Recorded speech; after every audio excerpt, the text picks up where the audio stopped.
Memória Petrobras, depoimento de João de Lima Veloso Filho, entrevistado por Cláudia Fonseca e Douglas Tomás, Rio de Janeiro, 21 de agosto de 2009, uma realização do Museu da Pessoa, entrevista número MPET Comperge HV 026. Bom, em primeiro lugar, Veloso, muito obrigada por ter atendido ao nosso convite, inclusive vindo aí de uma maratona de viagens. E gostaria de começar a entrevista com você nos dizendo seu nome completo, o local e a data do seu nascimento. Meu nome é João de Lima Veloso Filho, eu nasci no Rio de Janeiro em 16 de novembro de 1964. E o nome dos seus pais, Veloso? Meu pai é João de Lima Veloso, minha mãe Maria Madalena de Lima. A origem do seu pai é em Portugal? Meus pais são portugueses. Os dois? Ah, sua mãe também? Eu sou da primeira geração da família do Brasil. Como foi essa migração deles? Eu acho que foi uma coisa natural da época, né? A vinda de vários portugueses para o Brasil para tentar a vida, já que a situação lá não estava muito boa. Eles já eram casados ou se casaram aqui no Brasil? Não, meu pai veio para o Brasil e se casou por procuração com a minha mãe e depois ela veio. E ele foi nessa, um pouquinho, foi, década de 50? Final da década de 50. Final de 50. Ah, que interessante. Então ele já a conhecia lá? E já conhecia, eles já namoravam lá. Já namoravam. Aí depois ela veio. Isso. E aí você nasceu aqui, mas você é o primeiro filho, não? Sou o primeiro filho. Primeiro e único. Primeiro e único? Ah, ia te perguntar, não tem irmãos? Não tem. E você nasceu aqui já no Rio? Nasci no Rio de Janeiro, em Botafogo, e morava em Botafogo até me casar. Depois eu mudei para Niterói.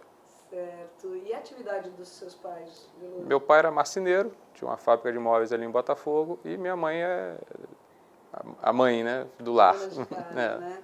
E Veloso, você cresceu ali, então, né? Cresci em Botafogo. Como é que era o Botafogo da sua época de infância? Era muito legal, ainda dava para jogar bola na rua, andar pelas ruas com mais tranquilidade.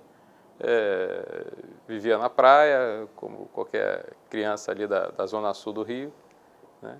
Então, foi uma época muito boa, com vários amigos ali na região. Ah, que bom. Amigos que permanecem ainda hoje? Vários permanecem ainda hoje. Ah, que ótimo, que ótimo. Alguns até trabalham na Petrobras. Aí encontra até mais, né? Com certeza. E Veloso, você gostava de que tipo de brincadeira?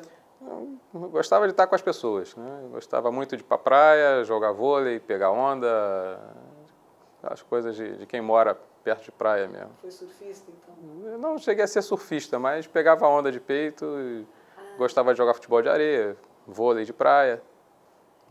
E você estudou por ali também? Estudei em Botafogo, né?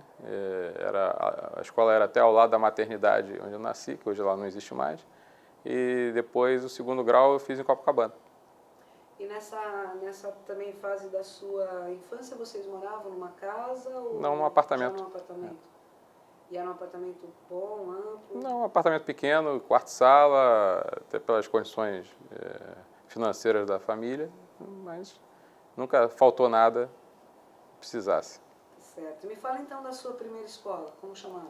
Eu estudei no Colégio Municipal Francisco Alves, que fica ali em Botafogo mesmo, perto da Rua da Passagem.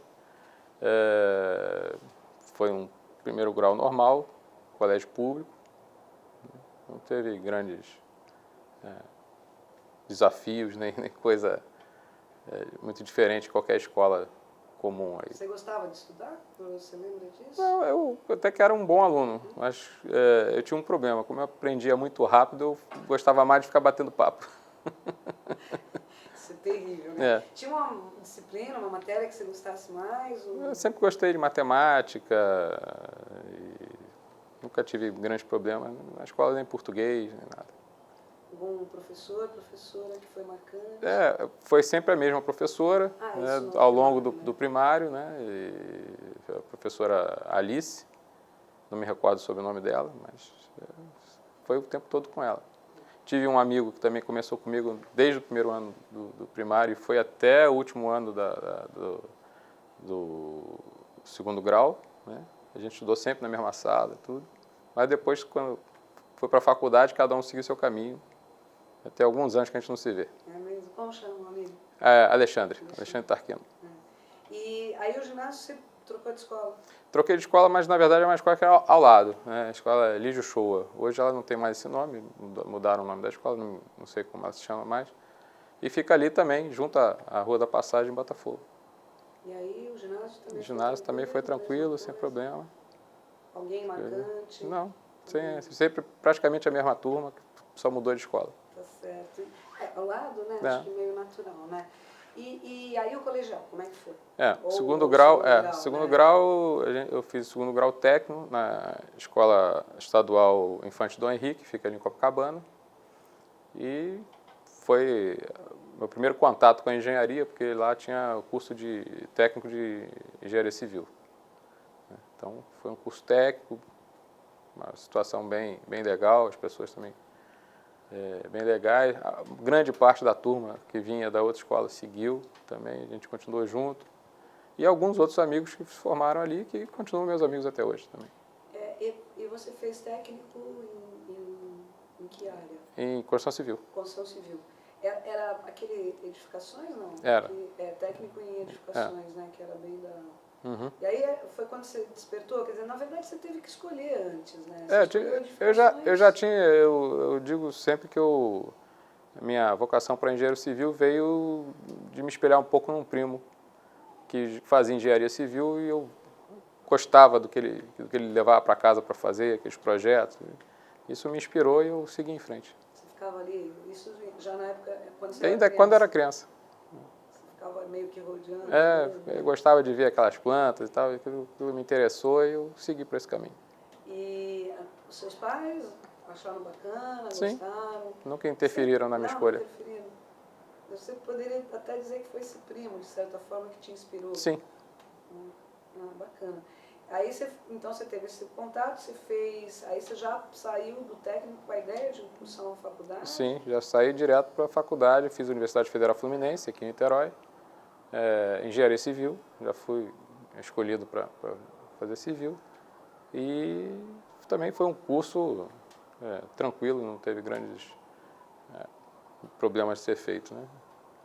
Você entrou na faculdade que ano? Entrei em 84 e me formei em 89. Direto, então, né? Também nenhum problema? Nenhum problema.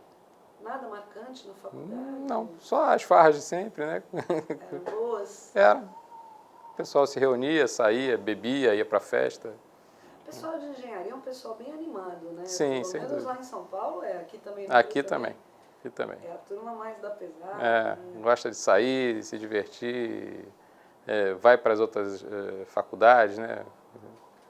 Então, tem até alguns esportes, não é? Que são tem. Turma de engenharia contra a medicina, não tem? Tem várias esportes.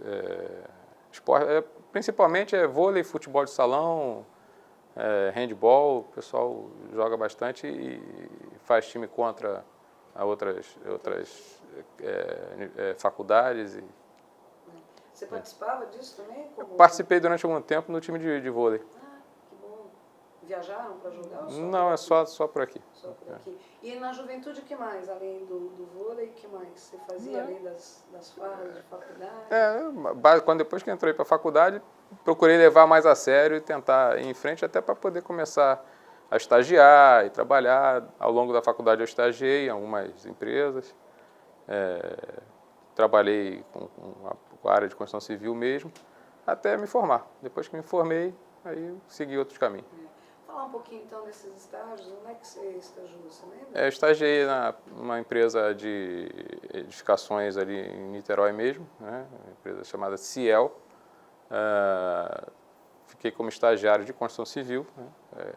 Acompanhava a execução de alguns prédios e de manutenção predial. Então, fiquei cerca de 2 anos nessa empresa até me formar. Quando me formei, eu tive um convite para permanecer nessa empresa, mas também surgiu um outro convite que é para ir trabalhar no metrô de São Paulo. Na época, estava se construindo o metrô da Avenida Paulista. E aí você foi? Eu fui. Que bacana. Aí passei 3 anos e meio morando em São Paulo, na construção do metrô da Avenida Paulista. Aí mudou para lá e os seus pais acharam normal? Meu pai faleceu no ano que eu me formei, alguns meses depois que eu me formei. E minha mãe ficou meio receosa, mas eu, como era São Paulo, eu vinha todo final de semana em casa, não tinha grandes problemas. Para dar até uma... Né? E você namorava nessa época? Sim, namorava. Namorava? E a namorada era aqui do Rio, de Niterói? Não, eu tinha uma namorada aqui, terminei com ela, arrumei uma namorada em São Paulo, depois arrumei uma outra namorada aqui em Niterói e me casei com ela. Facilitou toda a sua vida. Tentei. Não foi muito simples, não. Era uma batalha. Mas, de certa forma, é normal, né? Quem está começando a carreira. Você era muito jovem também, né? Eu tinha 24 anos. Bastante jovem, né? E como é que foi ir para São Paulo? Você já tinha ido? Não conhecia São Paulo. Aí, na época da entrevista, até perguntaram, você conhece São Paulo? Não. Falei, como é que você vai chegar lá? Falei, me dá o endereço. Certo. Então, Mais simples, né? Cheguei lá tranquilamente, comecei a trabalhar e fomos. Como é que você foi? Você foi de avião? Foi de ônibus? Não, fui de ônibus. Foi de ônibus? Fui de ônibus. Mas teve um impacto assim que você recorde de chegar lá? Porque São Paulo tem uma característica diferente, né? A única coisa que eu estranhei de início foi o clima, né? Era bem mais frio que o Rio, mas também nada que impedisse o trabalho e de conviver lá com as pessoas. O que faz um engenheiro civil numa obra como o metrô? Ele cuida Bom, várias coisas, né? Eu fui contratado por uma empresa que fazia instrumentação geomecânica. Esse serviço era para você acompanhar a movimentação da estrutura do túnel ao longo da execução da obra para ver se não estava vindo causar algum acidente, né? Então, esse era o trabalho que a gente fazia lá. E esse é o metrô que é o que é chamado a linha verde, né? Aquele que... Eu não sei se ele é exatamente... Depois eu trabalhei ali no trecho que atravessa a Paulista mesmo, né? Ali vai a Consolação e eu ficava a minha história ali na Cardoso de Almeida. Né? Trabalhei ali também na estação das clínicas, na construção da estação, e um trecho também para Vila Madalena. Certo.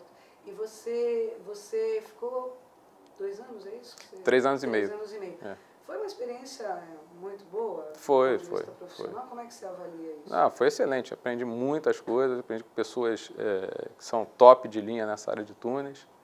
Né? Convivi com muita gente lá de São Paulo, do metrô de São Paulo. Muitos são da Associação Brasileira de Mecânica dos Solos. Né? Alguns já foram presidentes e são filiados a essa associação. E foi uma experiência muito boa. Né? Depois desses 3 anos e meio, eu fui também, ainda acompanhando o metrô, fui trabalhar no metrô de Brasília, na implantação do metrô de Brasília, também fazendo instrumentação geomecânica. Fiquei lá 1 ano e meio, aí depois, com a situação econômica do país, começou a ter uma parada geral das obras, aí eu mudei de empresa, vim trabalhar, voltei para o Rio, fui trabalhar numa empresa em Seropédica. Uma empresa também dessa... Aí era uma empresa aí de construção civil, normal, fazia construção de prédios. Foi quando você começou a gostar dessa coisa de solo ou já antes desse seu contato com os metrôs você já... Não, eu já gostava. Até porque é uma cadeira específica de construção civil, é o que eu ia lhe perguntar. Engenharia civil. É muito específica, não? Ela é específica, mas ela é básica para qualquer um de engenharia civil. Né? Quem quer se aprofundar mais, geralmente faz geotecnia na área de engenharia. Né? Eu não tenho uma especialização específica a minha área é uma área de engenharia civil em geral. Tá, e aí você então voltou para o Rio, foi trabalhar nessa empresa. Isso. E como é que surge a Petrobras na sua vida? Bom, a Petrobras surgiu depois de, vamos dizer aí, de uns quase 15 anos, quando surgiu um concurso em 2005, final de 2005. Né? Minha esposa tinha visto no jornal que estava abrindo o concurso e perguntou se eu não queria fazer o concurso. Eu falei, olha, faz tantos anos que eu já estou longe da faculdade, não sei, faz um cursinho, faz um apoio. Tá bom, aí fui, sem compromisso, fiz o curso, estava trabalhando numa outra empresa agora em Niterói, nessa época, e vinha fazer o curso aqui, e a prova, basicamente foi uma prova prática, quer dizer, era o meu dia a dia, e isso eu relembrei no cursinho a parte teórica lá da época da faculdade, que já fazia alguns anos, e fui bem colocado e entrei para a empresa. Então foi em 2005, você foi chamado... Eu fui chamado no final de 2006, em novembro de 2006. Como é que foi? O pessoal telefonou, mandou telegrama? Não, telegrama. Telegrama. E aí, você recebeu diretamente ou alguém recebeu? Minha esposa recebeu e me ligou. Chegou um telegrama da Petrobras. Eu falei, deve ser para agradecer a participação. Mas eu tinha ficado bem colocado. O concurso foi nacional, eu fiquei em 13º. E fui chamado logo. Chamaram uns 50 engenheiros civis na primeira chamada e eu estava dentro. Ao mesmo tempo, como eu entrei como engenheiro júnior, né, logo em seguida veio um concurso 2 meses depois para engenheiro pleno. Aí eu falei, bom, já fiz todo o preparo para fazer o primeiro concurso, eu vou fazer essa segunda prova também. Aí fiz a segunda prova, também passei, e depois que entrei na Petrobras, fui reclassificado para engenheiro pleno.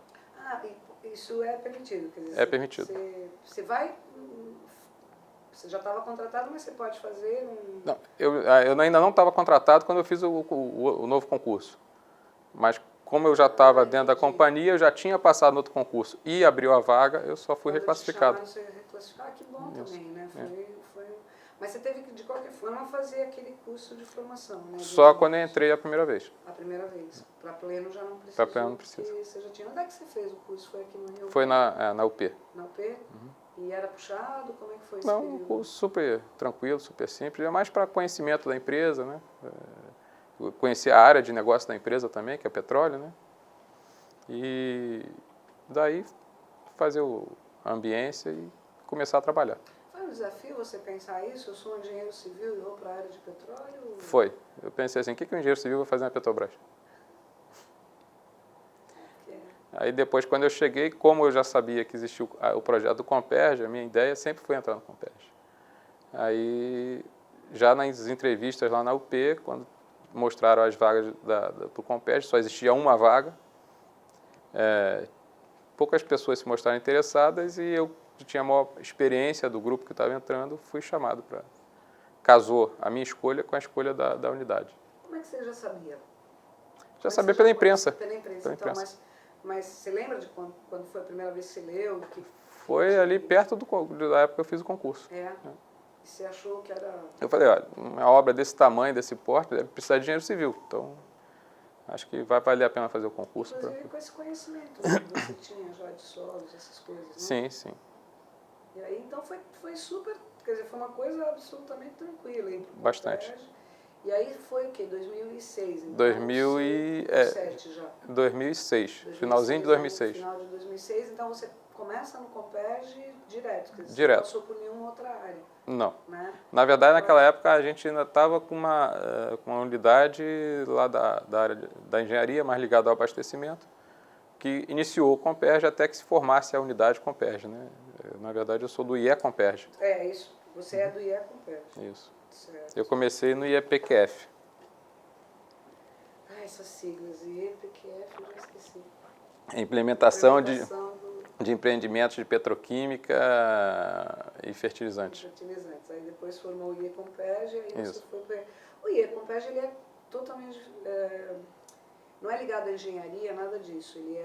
Não, ele é uma unidade da engenharia. Uma unidade da engenharia específica para implementação do Comperj. Essa fase é a fase de infraestrutura, é isso? Nós estamos nessa fase. Explica um pouco para a gente esse... O Comperj, ele iniciou, está localizado ali na região de Itaboraí, cerca de 50 quilômetros do Rio, né?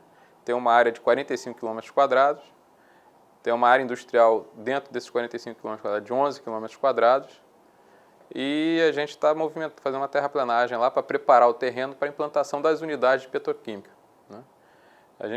O Comperj é dividido em áreas de UPB, que é a unidade de petroquímica básica, e UPA, que é a unidade de petroquímicas associadas, que vão produzir essas resinas termoplásticas com petróleo vindo de Marlim.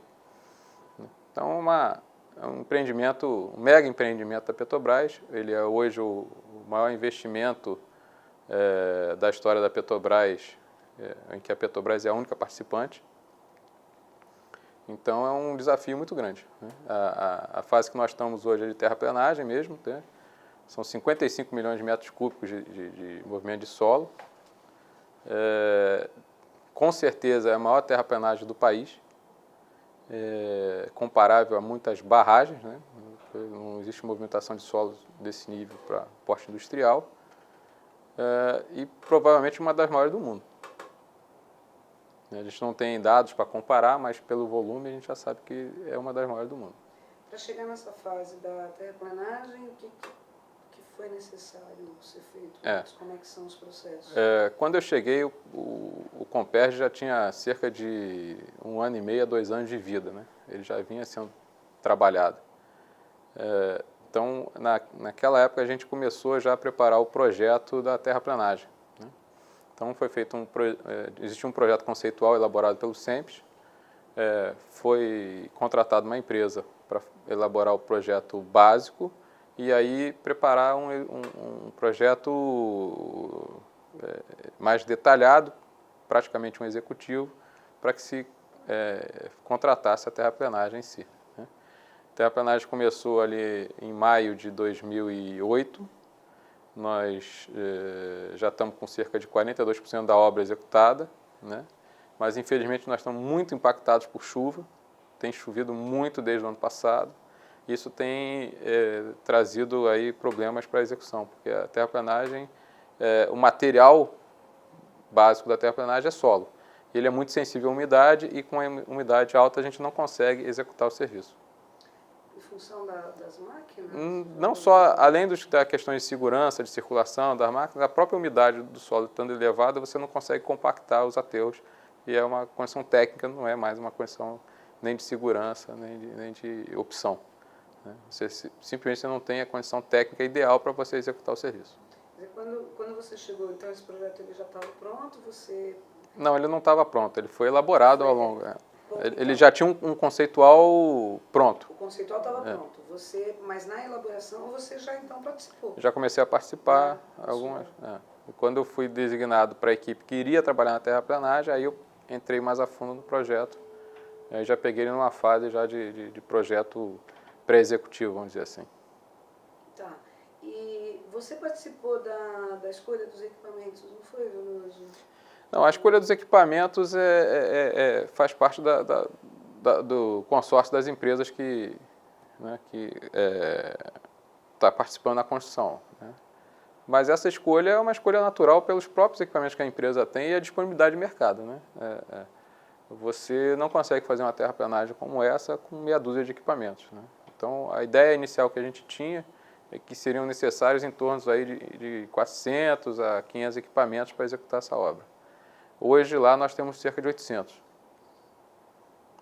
Alguns equipamentos de grande porte, de mineração, e que não é uma condição normal de uma terraplanagem. A gente sabe disso pelos volumes que têm que ser movimentados, né? Então, foi em função dos volumes, quer dizer... em função dos volumes. Dobrou praticamente. Isso o projeto não deveria ter previsto? É uma condição difícil de prever, né? A condição de aumentar também a quantidade de equipamentos que a contratada fez e a Petrobras concordou, é que por causa da condição climática desfavorável, né? Então, o nosso prazo é muito desafiador.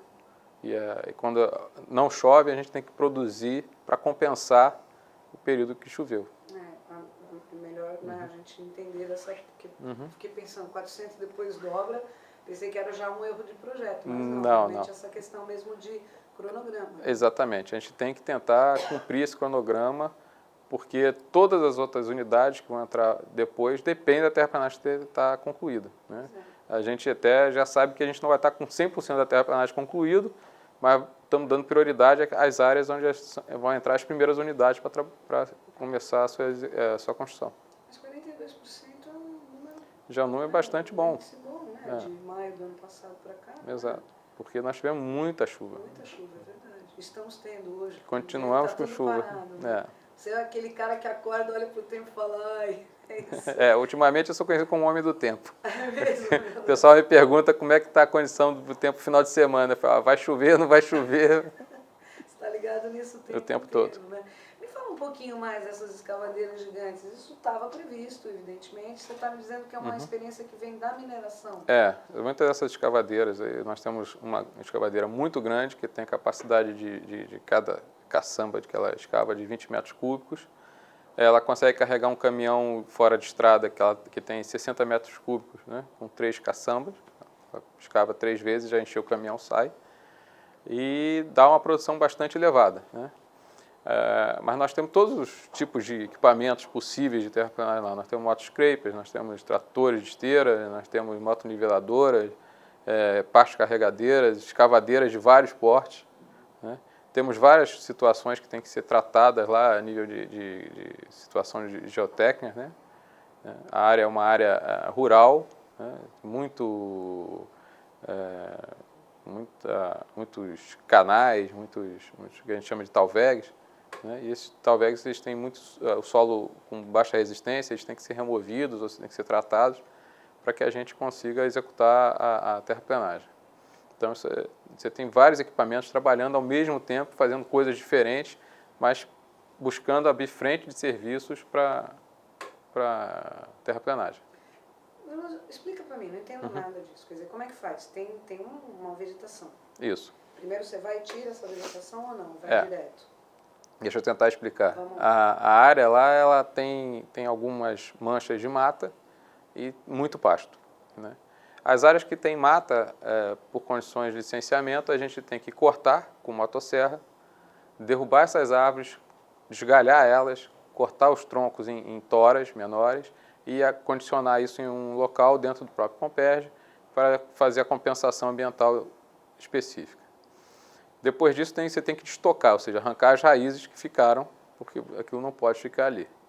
E a região que é pasto, e mesmo a região que fica ali depois que você tira as árvores, você tem que remover aquela camada superficial, que geralmente é uma camada que não serve para a execução de obra. Em áreas que são baixadas, né, você tem o acúmulo desse material. Então, esse material, ou ele é tratado, dependendo da espessura que for, até 2 metros de profundidade, se a gente chegar a um solo de boa qualidade, a gente remove aquela camada e enche esse buraco de areia e depois executa a terraplanagem. Ou então a gente vai fazer algum tratamento para aceleração de recalques, ou seja, o terreno se acomodar mais rápido para que a gente possa depois construir a unidade, tendo uma despesa menor com as fundações dela, né? Muitas dessas regiões de baixadas, elas são quase que canais naturais. Então você tem que fazer um tratamento que você coloca drenos, que a gente chama de drenos profundos, que ele vai captar toda aquela água e vai conduzir essa água para fora dos aterros no momento que você levanta eles, porque o solo trabalha como se fosse uma esponja. No momento que você carrega com terra em cima, aquilo cria um peso e espreme a camada inferior e essa água tende a sair. Por isso que a gente cria alguns colchões de areia e esse dreno é formado de areia e pedra para que a água seja conduzida e saia para algum lugar, dando caminho naturalmente para a água. E com isso você acelera o recalque e você então dá condições ao terreno para que você possa construir em cima deles sem que venha sofrer algum dano posterior à estrutura do que está sendo montado em cima. Quando você fala fase de terraplanagem, ela vai até não chega a fazer essas fundações? Não faz. Ela só entrega o terreno. Tá. Terreno pronto para começar a construção. Para começar, aí vem uma outra área da engenharia que vai então fazer isso. Exatamente. Você estava falando de alguns nomes de equipamentos, dá para você descrever um pouquinho, só para a gente ter uma ideia? Quer dizer, uma escavadeira todo mundo sabe, né, mais ou menos, mas você falou de alguns outros equipamentos. Motoniveladora é bem comum, quem passa aí, né, as prefeituras têm para acertar as ruas e tudo mais. Para carregadeira é aquele trator de pneus que faz carregamento de caminhão, né? Os tratores de esteira são os mais conhecidos aí, aqueles tratores que tem uma lâmina na frente para fazer corte, e a gente tem tratores lá enormes, né? O mais conhecido é o D8, né? Mas nós temos D8, temos D9, temos D10, vários portes, cada numeração dessa você tem um aumento de porte do equipamento, né?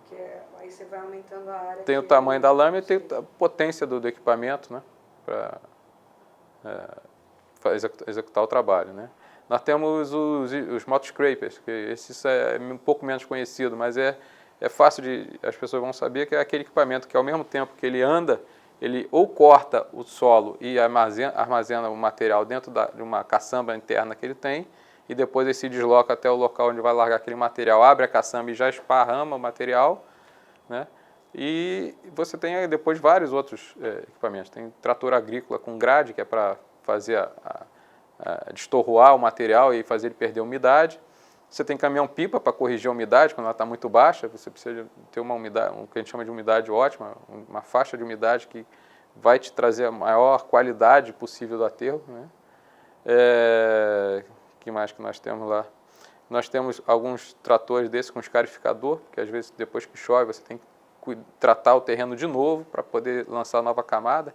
Então eles têm as garras que vão andando e vão rasgando o terreno, né? Então tem uma série e caminhões de vários portes, né? Caminhões fora de estrada, caminhões de grande capacidade. Vocês estão acompanhando, porque isso na verdade são as empresas contratadas, é um consórcio, né? Isso, é um consórcio. As empresas que formam esse consórcio...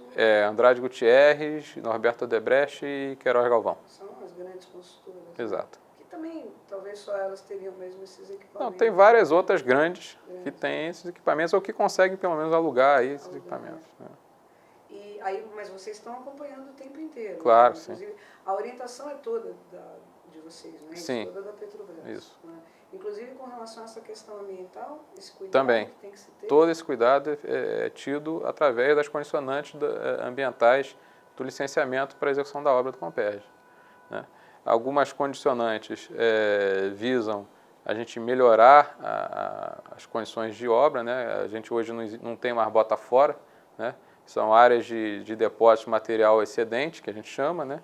É uma área que ela é controlada, ou seja, o material que é retirado dessas camadas superficiais é levado para essa área, acomodado de uma forma adequada, sempre tendendo a ter uma determinada conformação, para que depois haja o replantio de mudas, para que essa área seja monitorada e volte a ser uma área verde. Está no licenciamento do Comperj como um todo também a criação de um corredor ecológico, e todo o entorno da refinaria e do terreno vai ser também replantado com mudas da Mata Atlântica, até para a recuperação da mata ciliar dos rios Macacu e Caceribu, que são nossos limites de terreno. Mas não é só uma questão de licenciamento. A gente até fez algumas entrevistas com o pessoal da própria questão ambiental da Petrobras. Acho que algumas coisas também foram colocadas pela Petrobras. Sim, né? na verdade, todas essas são colocadas pela Petrobras. Foi um compromisso, está no licenciamento porque é um compromisso da Petrobras com o meio ambiente. Né? Nós temos também a preservação cultural, né? Que é, quando na fase inicial do Comperj, a gente fez uma prospecção arqueológica na região. Aquela região é muito rica de achados arqueológicos. Nós encontramos 39 sítios arqueológicos no local. 28 foram resgatados porque estavam dentro da área que ia ser terraplenada. Esse material hoje está no Museu Nacional, está sendo catalogado e tudo, vai haver uma exposição futura desse material. Nós temos também o Centro de Informações, que fica junto às ruínas do convento de São Boaventura, né, que era um convento que ficava na região onde existia a vila de Santo Antônio de Sá, que foi a primeira vila ali do recôncavo da Guanabara, isso em torno de 1650, por aí. E, então, essas ruínas estão sendo recuperadas hoje, né, recuperadas para se manter como ruínas, elas são tombadas, elas não podem ser nem melhoradas, nem podem ser demolidas. E ali naquela região onde era a vila de Santo Antônio de Sá, os sítios arqueológicos permanecem e vão fazer parte de uma área de preservação cultural conhecida como Parque Arqueológico, também vai fazer parte desse centro de formação de Comperj. E na área onde está destinada a estrada de acesso ao Comperj, foram achados 6 sambaquis, né? São uma área são achados arqueológicos de conchas, utensílios e às vezes até corpos dos habitantes que remonta aí à pré-história da nossa região ali. Vocês fizeram um convênio com alguém para estudar isso? Como é que foi esse processo? Na verdade, nós contratamos um grupo de arqueólogos que vem do Museu Nacional, né, e fizeram esse trabalho de prospecção e resgate desse material, sempre se reportando ao IPHAN, né? O IPHAN que é o órgão maior dessa área de cultura, de preservação cultural, de história cultural do país. Vocês precisaram mudar alguma coisa no projeto a partir desses achados? Quando nós achamos sambaquis, nós precisamos fazer alguns ajustes no traçado da estrada, porque um deles estava exatamente no meio da pista. Pois eu achei que não tinha mais sambaqui. Achei que não existia mais, né? Segundo informação dos arqueólogos, existiam 3 áreas de sambaqui, 3 sambaquis, né, no estado. Com os nossos achados já são 9. Pois é. Que coisa. Então, e o pessoal está lá então, trabalhando e vocês trocam ideias com eles? Sim. Eles estão lá sempre? Como é que funciona? Não, já tiveram lá, eles ficavam lá o tempo todo. Agora o trabalho deles é em laboratório. Né, eles transportaram tudo que foi possível resgatar para laboratório. O que não é possível resgatar é registrado, localizado. São feitos relatórios enviados para o IPHAN, que são aprovados pelo órgão. Né, a aprovação não parte da Petrobras, a Petrobras aprova o trabalho que foi executado, mas a aprovação do trabalho final é do IPHAN. E até agora só teve elogios por parte do IPHAN. Vocês tiveram que esperar até eles fazerem todo esse trabalho. Né? O IPHAN, ele concedeu vamos dizer assim, uma licença especial para que a área fosse sendo liberada para a execução da terraplenagem aos poucos. Conforme a área fosse sendo liberada de sítios arqueológicos, ele ia liberando aquela região para poder começar a execução dos trabalhos.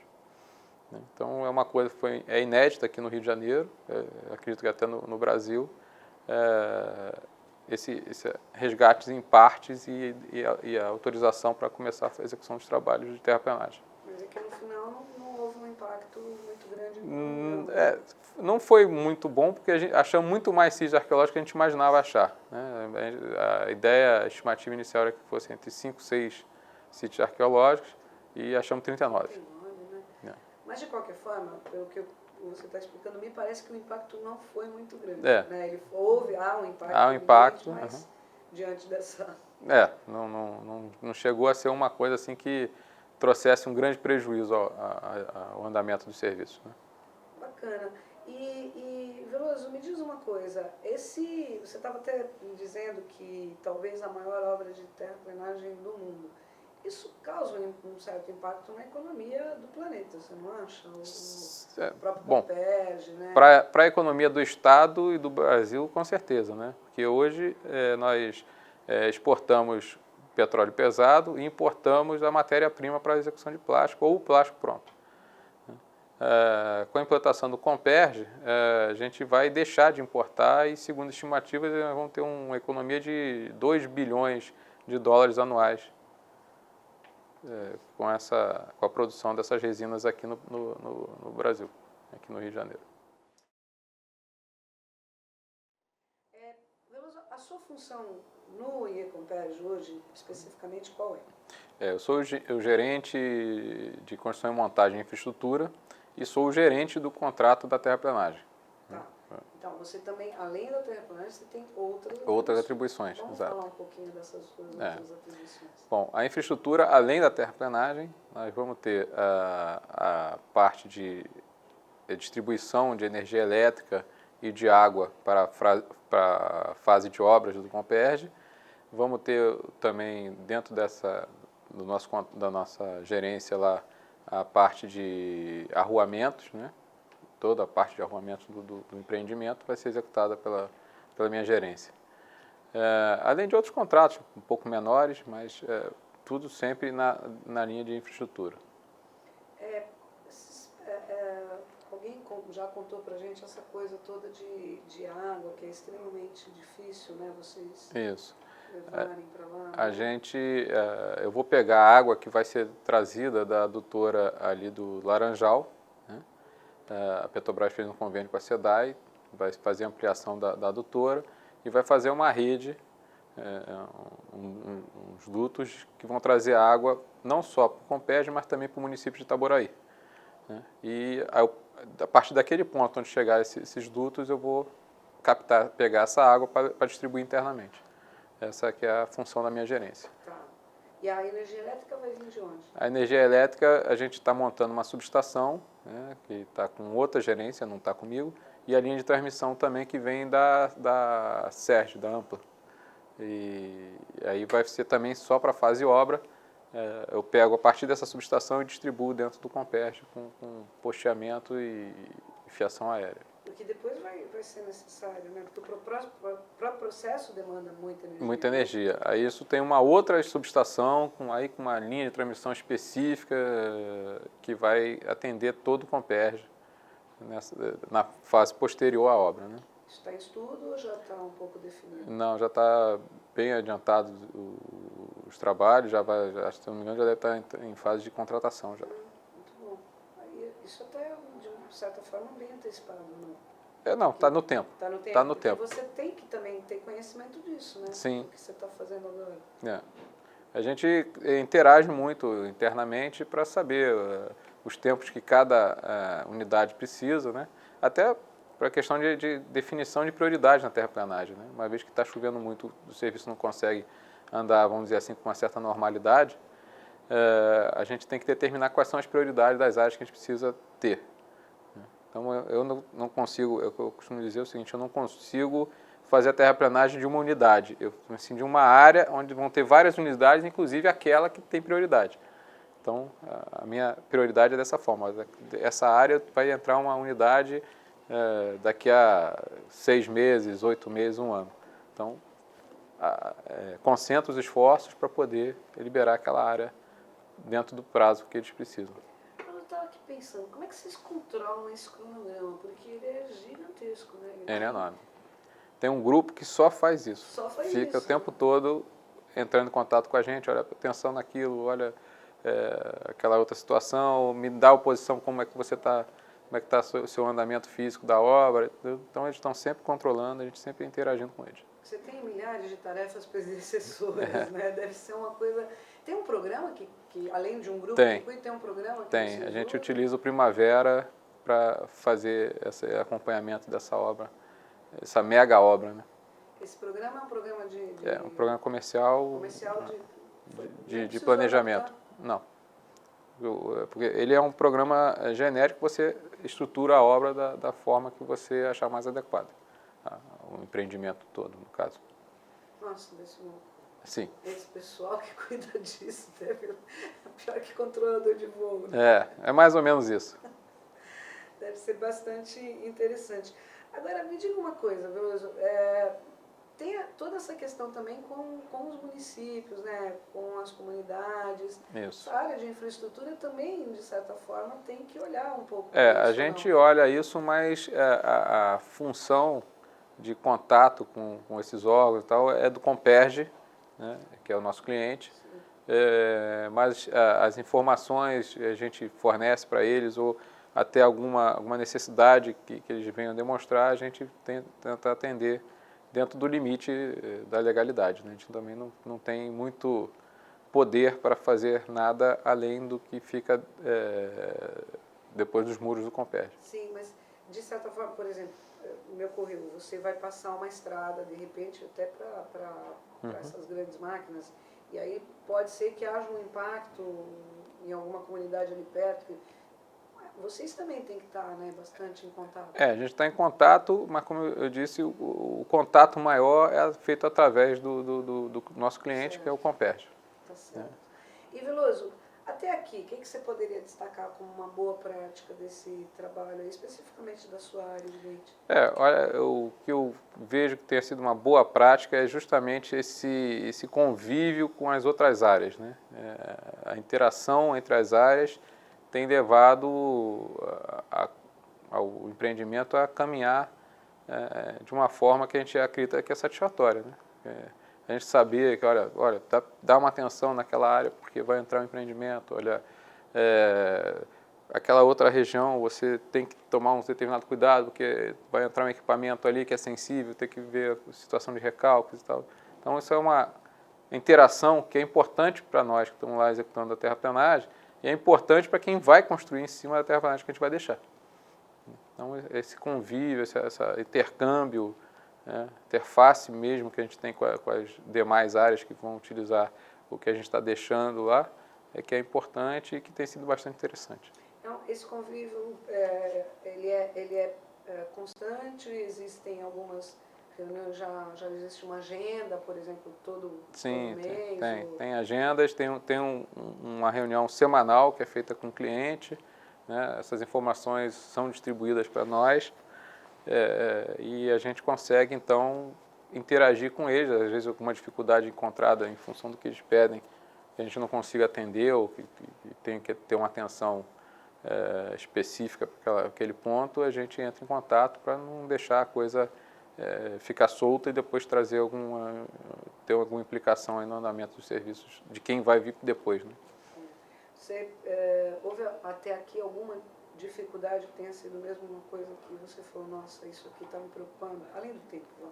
Basicamente é esse, é o Só tempo, isso, só isso. Teste do sistema de segurança. Prueba del sistema de seguridad. Pegou a resposta dele? Acho que sim. Pegou. Tá. Você quer? Não, agora. Vamos continuar? Então tá. Segunda, quarta e sexta sempre o mesmo Demorado. Isso. Em todos os prédios. Tá ótimo. A gente estava falando, então, além da dificuldade, o resto foi tudo bem planejado, quer dizer, você atribui, então, me parece uma tranquilidade, não sei se é você que é um cara tranquilo, mas me parece que, apesar de tudo, está bem tranquilo, né? Você atribui isso à fase do projeto executivo? Não, eu atribuo isso justamente a essa interface que as unidades estão tendo para poder a gente se alinhar com as dificuldades que existem. As dificuldades vão existir várias, né? A gente tem que entender que essa fase de terraplenagem é uma fase muito sensível. E como a gente está com uma situação de chuvas muito constantes, ela traz algumas dificuldades que a gente tem que tentar contornar de outras formas.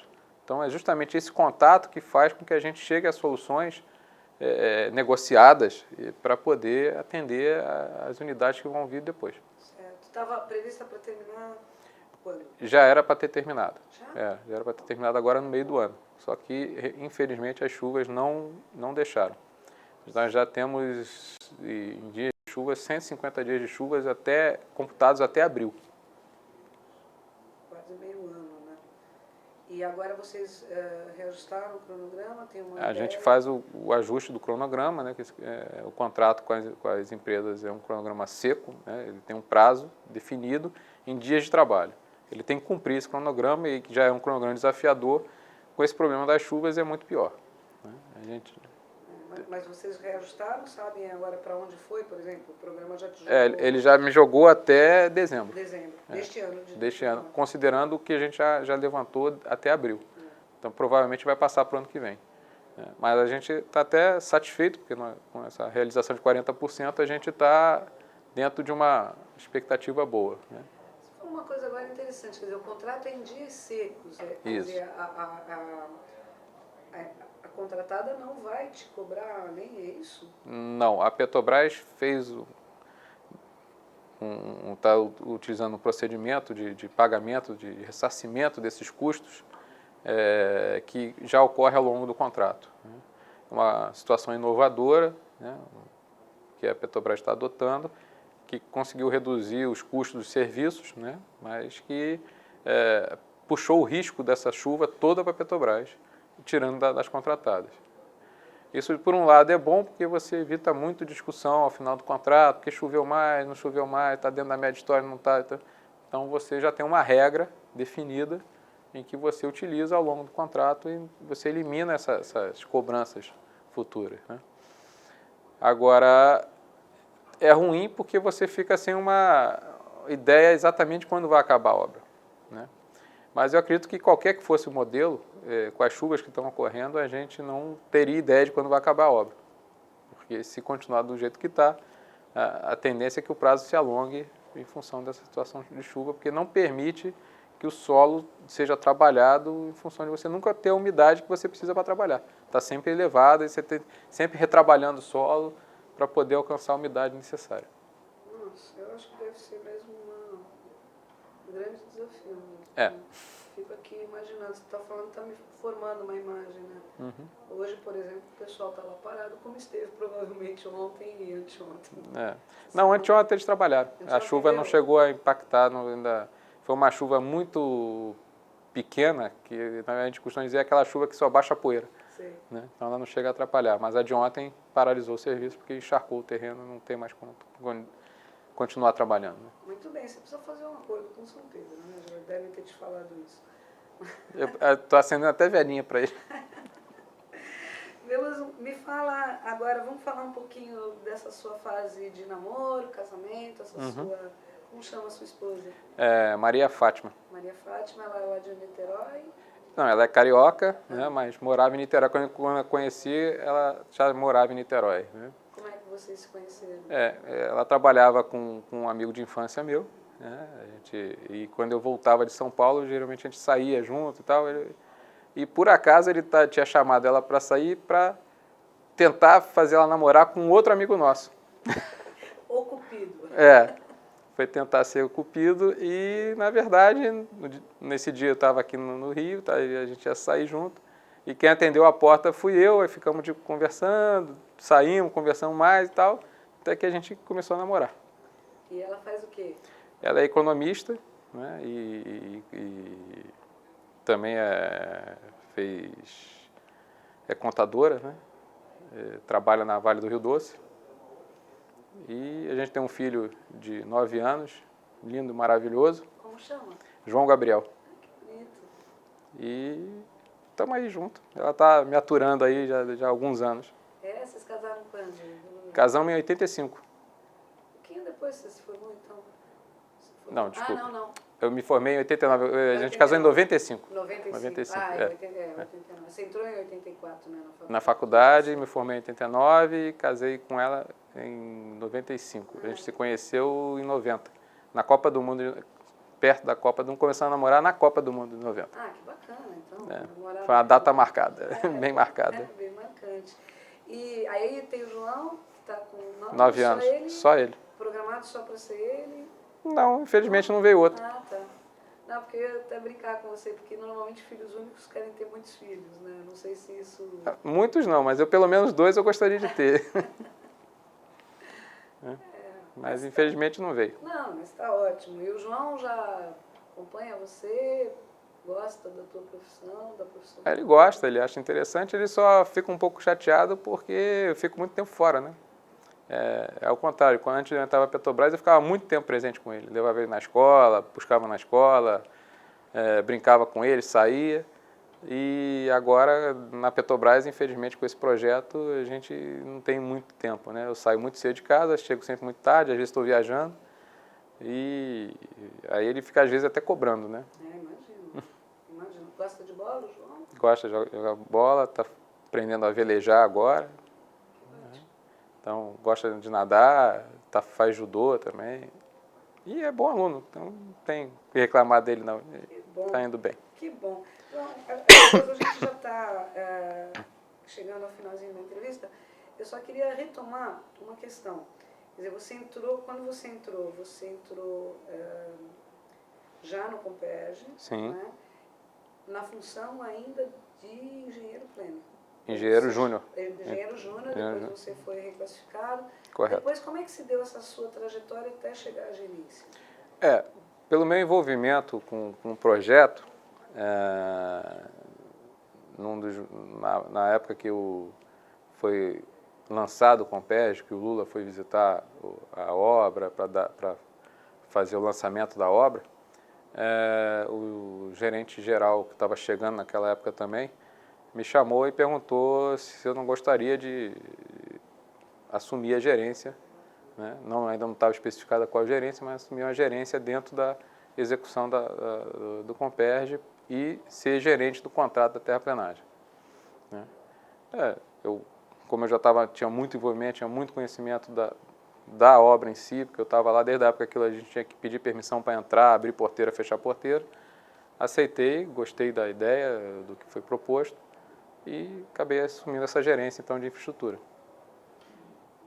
Foi o maior desafio para você? Hoje é meu maior desafio pessoal.